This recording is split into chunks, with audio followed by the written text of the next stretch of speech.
Hello, this is Chef John from foodwishes.com with the ultimate berry crumble. That's right, unlike some of my peers, I don't just tack on the word ultimate to a recipe name just to try to get extra views. No, when you see the word ultimate here, you know that it's been carefully researched and then submitted for official designation, which I'm very happy to announce was granted. And if you're wondering what exactly makes this the ultimate berry crumble, besides the name, well, it's so many things, which I'm about to show you. So with that, let's go ahead and get started with a couple cups of all-purpose flour, to which we will add a touch of salt, as well as a touch of baking powder, and a touch of sugar. And then what we'll do is take a whisk and give this a mix, until we think all that's been thoroughly combined. And I should mention, even though I'm not using it here, if you have self-rising flour, you could use that instead, along with the sugar, and just skip the baking powder and salt. But anyway, we'll give those dry ingredients a mix. At which point we're going to grate in 1.5 sticks of ice cold butter. Alright, so before you start this recipe, make sure you put your butter in the freezer, which makes it very, very easy to grate. And one tip here as we do this, every quarter stick or so, just give this mixture a toss with the fork, so that all those little particles of butter get coated and don't start sticking to each other as this warms up. And by the way, if you want to cut your butter in, using one of those wire pastry blenders, go ahead. But I think this is actually faster and easier, so this is my preferred method. Plus, if someone walks in the kitchen as you're doing this, do you have any idea how cool it looks to be grating butter? But anyway, like I said, we'll go ahead and grate in 1.5 sticks, making sure all those shards are nicely coated in the flour. Alright, so that technique is one reason we're calling this the ultimate crumble. And once that's been accomplished, we'll move on to more reasons. So at this point, let's go ahead and drizzle in a little bit of pure vanilla extract, as well as 2 large egg yolks. And for the record, most recipes just call for 1, but we're using 2. Which according to my calculations is twice as good. And what we'll do is take a fork and mix this for a couple minutes, until that flour sort of absorbs that very small amount of wet ingredient. And after a few minutes of forking, your mixture should look something like this. And it will have almost but not quite enough moisture to hold this together in clumps. Which is why we're going to stop and add the last ingredient, a teaspoon or 2 of apple cider vinegar. And what we'll do is give that a very brief mixing with the fork, maybe 30 seconds or so, before switching to our hands, where we're going to finish mixing this by rubbing it between our fingers.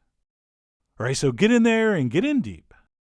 And just keep rubbing that stuff between your fingertips until it seems like everything's been combined. But more importantly, if you squeeze some of this in your hand, it will form a clump that stays together. And once we've reached that point, congratulations, our crumble is done. So yes, it's a shockingly small amount of moisture that makes this happen. Which reminds me, if yours is not clumping, you can add another teaspoon of vinegar or a teaspoon of water until it just starts to clump together. And then what we'll do once our crumble mixture is complete is set that aside and move on to the second component, which will be our fresh mixed berries. And today I'm going to be using 3 varieties, including blueberries, raspberries, or raspberries, if you want to be that person. And then last but not least, we'll do some blackberries. And then we'll go ahead and flavor these up with a little bit of lemon in 2 forms. We'll do some freshly grated zest, as well as a couple teaspoons of the juice. And then even though it's in the crumble, we're also going to need a little touch of sugar here, as well as some cornstarch, which is what's going to help thicken up all those beautiful berry juices. And then last but not least, we'll sprinkle in a little bit of, no, it's not cinnamon, but that was a good guess. That was cayenne. But anyway, once all that's in there, we'll take a spoon and give it a mix. Oh, and I should mention, when it comes to the cornstarch, how much you add depends on how tight or runny you want your fruit filling. Or if you're going for something like a pie filling like I'm doing here, you're going to want to use as much as I did.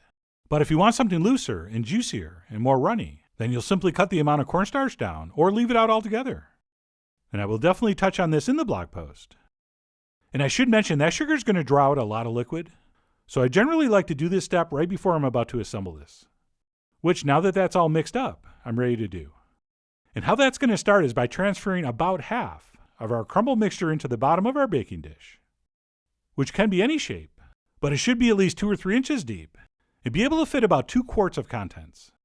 And what we'll do after transferring in about half of our crumble mixture is go ahead and press it down using something flat like this measuring cup. And we'll want to go around and make sure that's compacted very well. And since I am hoping for my fruit mixture to come out like a pie filling, this is going to act like a bottom crust, which is yet another thing that makes this the ultimate crumble. So we'll go ahead and place and press half our mixture, at which point we can transfer in our berries. And we will even those out and distribute them the best we can. And then what we'll do once our bottom's been buried. Now that was a quality accidental double entendre. Pardon my French. But anyway, once our berries are in, we will apply the rest of the mixture to the top. And what I'll do is place one big handful down as is, in nice small fine crumbs. But as I work my way through the rest, I transition to a technique called the old squeeze, clump, and crumble. Which means when you grab a handful of mixture, squeeze it tight to form a clump, and then we break up that clump, which we refer to in the business as the mother clump, into smaller, irregular, jagged pieces. All right, so simply squeeze it in your hand, where it will compress together, at which point you can break it up into as large or small pieces as you want. And obviously, how fine or coarse you make your surface is up to you. I mean, you guys are, after all, the Forrest Gumps of crumble and clumps. But I would advise not to make your crumbles too small and uniform. All right, I really think it's going to have a better texture and appearance if we have a wide variety of crumble sizes. So do it how you want, but what you see here is what I consider ideal. And basically that's it. Once we've completed our crumble scaping, this is ready to transfer into the center of a 375-degree oven for about 45 minutes or so, or until the top is beautifully browned, and hopefully looking a little something like this. And above and beyond our browning, another sign you're done is that the berry syrup that forms as this bakes will sort of bubble up here and there through the surface. That's another great indication it's baked long enough. And at this point, if you want, you could serve. But personally, I recommend you let it cool down a little bit, at least until it's just warm, or my personal preference, room temperature. So as impossible as it was, I did let mine sit for about a half hour before serving some up, which I am definitely going to accessorize with some vanilla ice cream, which if applied properly is supposed to have a beautifully smooth, seductive surface. But since mine didn't, I had no choice but to add another scoop on top. And I went ahead and finished that off with a sprig of chocolate mint, which is why that's so dark and gorgeous. And yes, in case you're wondering, it does smell and taste a little bit like chocolate. And that's it. What I'm totally accurately calling the ultimate berry crumble is done. So let me grab a fork and dig in. And we'll get to the amazing taste in a minute. But first I want to brag about the absolutely perfect ratio between the fruit and the crumble. All right, personally I'm a crumble guy, but we do need a certain amount of fruit here, since I'm not trying to eat a cake. But on the other hand, I don't want to be eating a bowl of fruit with a little bit of crumble on top. So for me, the proportions between those two things here were absolutely spot on. And as far as the taste goes, if there's a better bite than sweet, tangy berries, creamy vanilla ice cream, and a crispy, buttery crumble, I'm not sure what that would be. But if you know, please share, because I would really like to eat that. So I really was beyond thrilled with how this came out. And for something that's so easy to put together and relatively inexpensive, this very well may be my favorite summer dessert. And if you're going to one of those gatherings where you're supposed to bring something, this is probably what you should bring. Just be sure to call ahead to make sure there's going to be some vanilla ice cream. But either way, whether you're making this for others, or to selfishly enjoy by yourself, which is certainly nothing to be ashamed of, I really do hope you give this amazing fresh berry crumble a try soon. So head over to foodwishes.com for all the ingredient amounts and more info as usual. And as always, enjoy.